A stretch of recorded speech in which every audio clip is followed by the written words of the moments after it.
Hello everyone, welcome to PA Academy, and in this video we are going to be covering surd. We are going to be looking at different areas of surd, like the introduction of surd, the basic rules of surd, how to express a surd as a single surd. We are going to be looking at simplification of surd, addition and subtraction of surd, rationalization, and we are going to be looking at square roots of surd function. So these are the topics we are going to be covering with different examples. So at the end of this video, you'll be able to solve different questions that deals with surd. So if you are yet to subscribe to this channel, kindly click on the subscribe button and the little bell button beside the subscribe button. So without wasting time, let's get started into the introduction of surd. So right here, we might be wondering what do we mean when we say surds? Said these are irrational number in form of roots. Example, we have root 2, root 3, root 5, pi, 3 root 2, and etc. So they are what? Irrational number. We have what we call rational numbers and irrational numbers. So I'm still going to explain it. So he said, notes by root 16, 2 root 8, 5 root 3 are not surd, since they can be simplified to obtain rational numbers 4, 2, and 2 respectively. So what was he saying? He said surds are irrational number in form of roots. Look at it like this. When we have root 2, square root of 2, then it will give us what we have: 1.4142135623 and it continues like that. Numbers like these are what we call irrational number. Same applies to root 3. If you have the square root of 3, we will be having 1.732050,807, and it keeps going like that. So these are irrational numbers. That is why we call them surds. But if you look at a number like square root of 16 is 4. That's it. If you look at cube root of 8, cube root of 8 is 2. It's straightforward. If you look at the fifth root of 32, is also 2. So these ones here are what we call rational numbers. And rational numbers are numbers that can be expressed as fraction. Can be expressed in fraction where the number in the numerator and denominator are all number. Look at this, for example. Like this 4, we can have it as 4 over 1. So looking at this 4 over 1, you can see that the numerator here is a whole number and the denominator is also a whole number. So when we are talking about rational number, the denominator must not be 0, must not be equals to 0. So that makes it a what? A rational number. There are some numbers that can come out in the decimal that are also rational number. For example, if you have 1 over 3, 1 over 3 will give us 0.3333, and the 3 continues. This for instance now is a rational number. 1 over 3 is a rational number because the decimal are repeated. That's what we call repeated.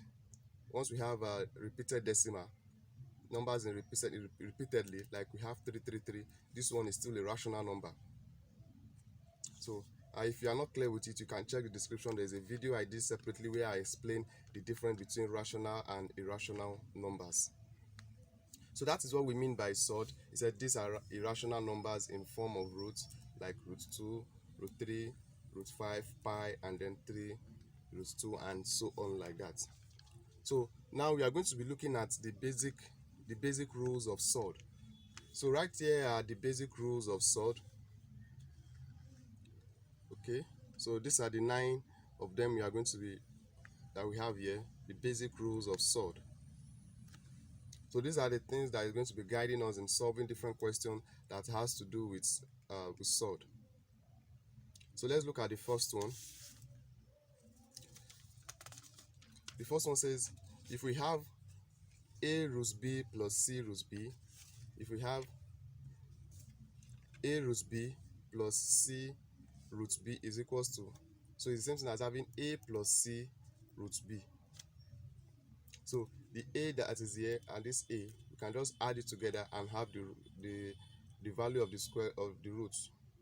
That's provided that the radicand, which is the number under the roots are the same thing. Like here we have B, we have root B, they are both root B. So we can just add the number beside it, number outside it. So let's use a real example to explain that. So let's say, for example, we have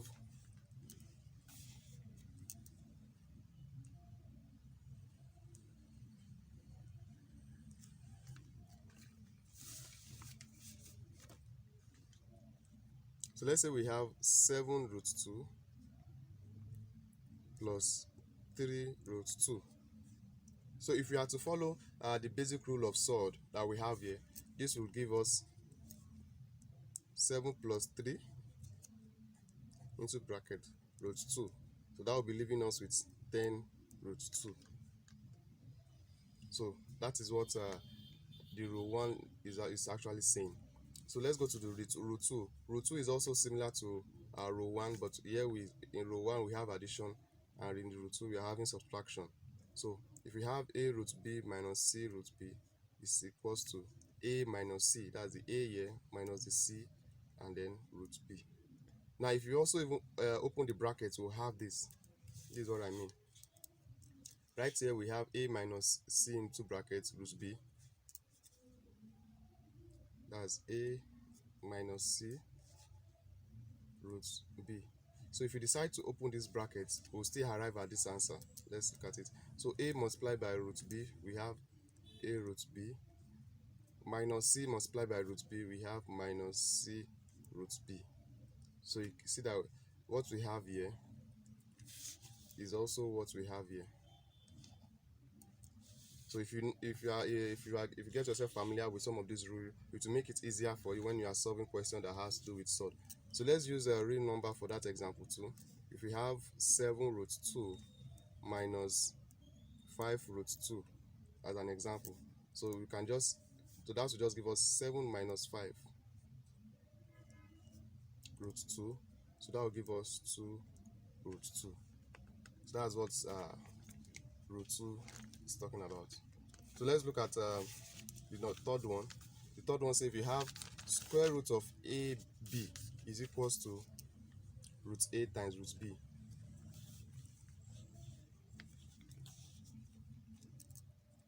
So that's number 3. So if you have something like square root of 7 times 3, so you can also rewrite it as square root of 7 times square root of 3. You can also break it down. Or let's even 7 times 3 is 21. So if you have root 21, for example, you can also break it down as square root of 7 times 3, and also have it as root 7 times root 3. So that's what the law 3 is talking about. So let's go to the rule number 4. So rule number 4 says if you have a root b times c root d, it's equals to a times c multiplied by square root of b times d. Look at it here. This is the a before the square root, and this is the c also before the square root. You can multiply the two of them, which we have a times c times the square root of b and d. That's the radicand. The radicand here and the radicand here, we can multiply both of them and have it under a single root. Let me use real numbers as an example. Number 4. So let's say we have 2 root 5 multiplied by 3 root 7 as an example. So we can also have this as 2 times 3, the 2 here and the 3 here. 2 times 3 root 5, the 5 here, times 7. So that will give us 3 times 2 is 6 root 35. So we can have something. So this is what we are going to have. That's what rule 4 is talking about. So if you have a root b times c root d, you can have it as a times c root b times d. So let's go to number 5. So number 5 says if you have square root of a over b, then we can also break it down as root a over root b. This is what I'm saying. So for number 5,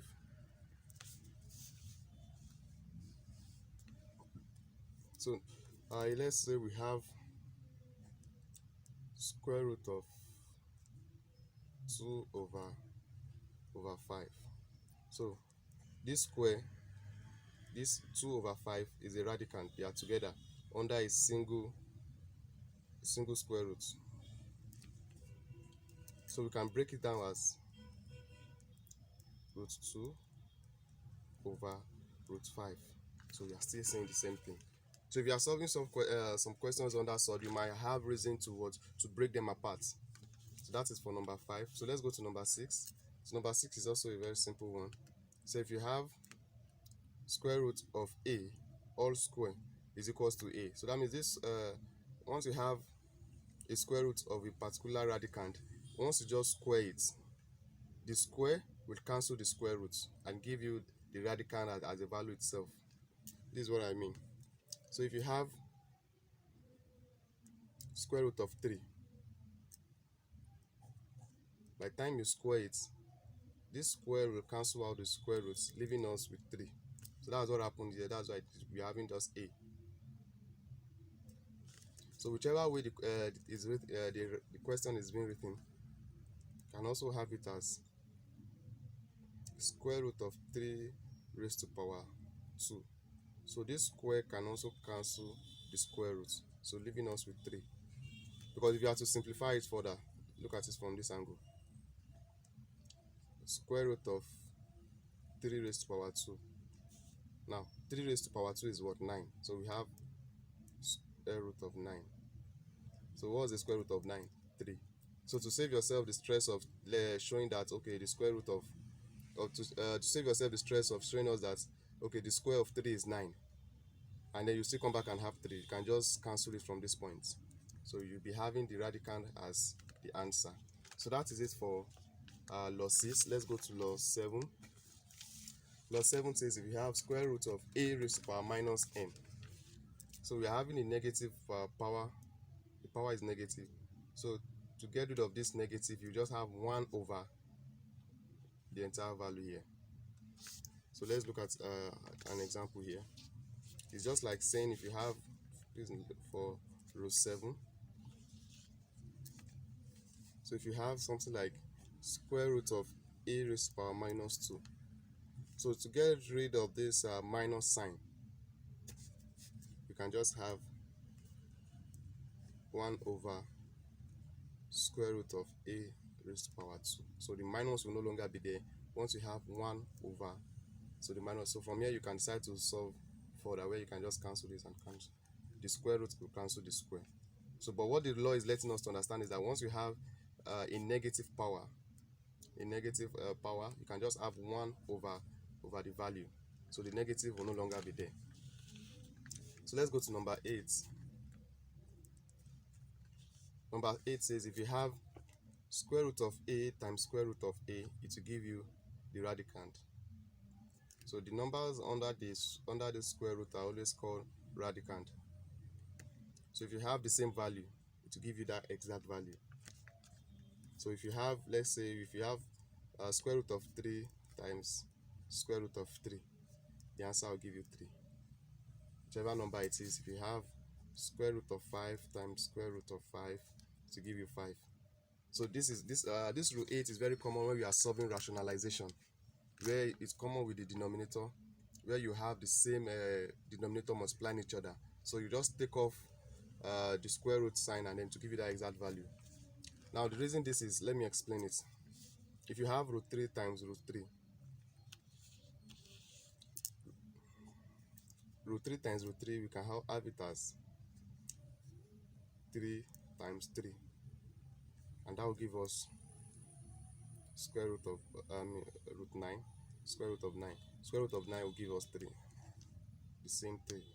So to save yourself the stress of all this, just have it as 3. The same thing applies to square root of 5 times square root of 5. If you have to solve it further, you have 5 times 5. So Square root of 5 times 5 is equals to square root of 25. Square root of 25 will give us 5. We still come back as 5. So to save yourself all this calculation, sometimes you might not even need to show this because these are basic rules. These are things that you should know already. So you can just have it, whatever the number is. If it's root 7 times root 7, if you have any reason to multiply number like this, is to give you 7. So you don't need to start showing that, okay, root 7 times root 7 is equals to root 49. Square root of 49 give us 7. No, you don't need to show all those workings. So just have it as 7. So that's it for 8. So let's look at the number 9, the row 9. If you have root a plus root b into brackets, and into two brackets root a minus root b. Now look at the difference here. Root a, root b, we also have root a, root b, but the difference here is the sign. We have a plus sign here and we have a negative sign here, and so it will give us a minus b. So they call this the difference of two squares. If you have the value inside the brackets are the same thing except the sign. So this law is also very common when you are solving rationalization. So they call it difference of two squares. So the answer will just give you a minus b. So let me use and so for this rule 9, let's just to prove that it's correct, let's open the bracket and see if we arrive at 8a minus b. Look at, if you have square root of a plus square root of b, and we have square root of a minus square root of b. So what it means is that we'll use this value to multiply what we have here. Use this value to multiply what we have here. So that will be root a into bracket root a minus root b plus root b into bracket root a minus root b. So if you are to use this to open this bracket, root a times root a, don't forget law 8, root a times root a will give us a. So that will be a. Root a minus times minus root b, that will give us minus root ab. Then so we are through with this, plus root b times root a, that will give us plus root ab, plus root b minus root b, that will give us minus b. Now look at it, we have minus ab minus root ab plus root ab. This will cancel out. We are left with a minus b. So if you come across questions like this, now instead of saving yourself, just save yourself the stress of showing all this working, because they are not really necessary to show it in some of the working when you are working with surd, because it is a rule. Everyone knows that when you have difference of two square in this nature, it will give you a minus b. Now it is even easier like this because we are using alphabet. If you are using numbers, it might be very difficult and you might arrive at wrong answer if you are not careful. So just know the basic rule that once you have difference of those two square, and you see that the radicand here, the value here is the same thing as the value here. The radicand are the same thing. We have a, we have root a, root b, root b. So the only difference is the sign. So it will just give you the answer is a minus b. So if let's use real number as an example. If you have, let's say root 7 plus root 2, and then you have, so that means you have here root 7 minus root 2. So the answer to this is just 7 minus 2, which is equals to 5. You can see that it's straightforward. Instead of solving it, trying to show your workings like this, then you'll be having something like root 7 into brackets root 7 minus root 2 plus root 2 into bracket root 7 minus root 2. So just to save your time showing all this working, you arrive at 5. So everyone knows that it should be 7 minus 2 to give us 5. So that is it for the part 1 of this video. We have been able to cover the introduction of surd and the basic rules of surd. So we are going to continue this video in the part 2 of this video. So if you are yet to subscribe, please click on the subscribe button, and I will see you in the part 2 of this video. Thank you.